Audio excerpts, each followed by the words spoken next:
For the first time in history, Israel has openly hit at China. And the moment this happened, a lot of people instantly remembered what Truth Uncovered had been saying for years. Remember this: whenever the big war of the future starts, it'll be between Israel and China. People used to laugh at this. They thought this day would never come. But today, the beginning has officially started. Netanyahu made a statement today, and whether you take it indirectly or directly, he sent out a message loud and clear. From now on, whether it's Russia, China, Europe, or America, Israel will pursue what it calls its enemies, one by one, wherever they are. They'll send agents, carry out operations, and say they will not let those responsible go unchallenged. Now let's take a closer look at what's really happening behind the scenes.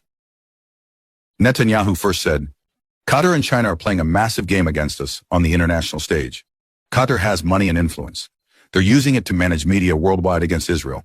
And China? China is using TikTok and global funding to run anti-Israel campaigns. And then came the bombshell. For the first time ever, Netanyahu openly hit at China. But here's what you need to keep in mind. China isn't going to let this slide. This is just the beginning. And the day Israel tries something inside China or Russia, you better believe those two powers won't stay silent. Still, Israel has made up its mind. Netanyahu even reminded the world of 1972 Munich Olympics, when 11 Israeli athletes and coaches were killed. What did Israel do?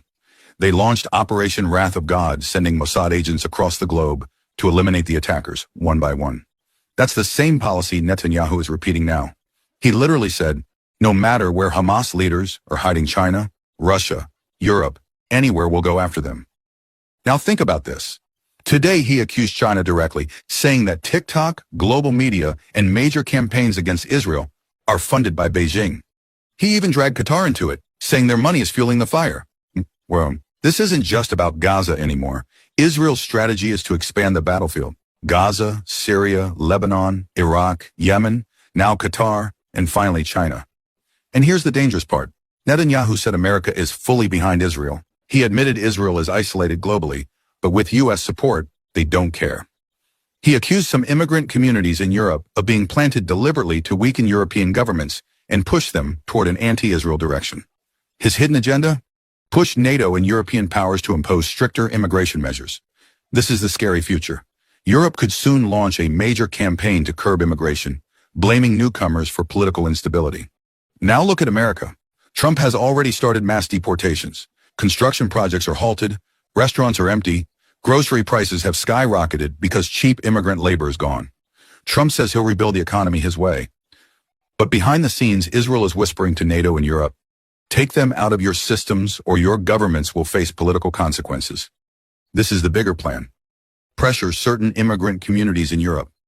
Target Qatar with influence accusations. And now, target China. Remember, Israel already accused China of secretly backing Yemen, supplying weapons to Hamas, and upgrading Iran's missile technology. That's why today Iranian missiles hit Israeli targets with pinpoint accuracy thanks to Chinese upgrades. Israel knows this, but they can't swallow it. They're furious. Now, Israeli media claims Mossad knows exactly where Iran has hidden uranium. If they know that, then obviously they know where Hamas is holding Israeli captives in Gaza. But Israel won't end the war. They want the fight to continue. And now America is being pressured to corner China. But here's the twist. China is watching carefully. They know Israel is coming for them next, through Taiwan or proxy wars. And Russia is also in the picture. So today, Netanyahu basically declared, China is guilty, Qatar is guilty, and will act everywhere. But let's be real, if Israel moves to strike inside China or Russia, the entire world will see what happens next. This is just the beginning. And the future looks like it's headed toward a massive storm.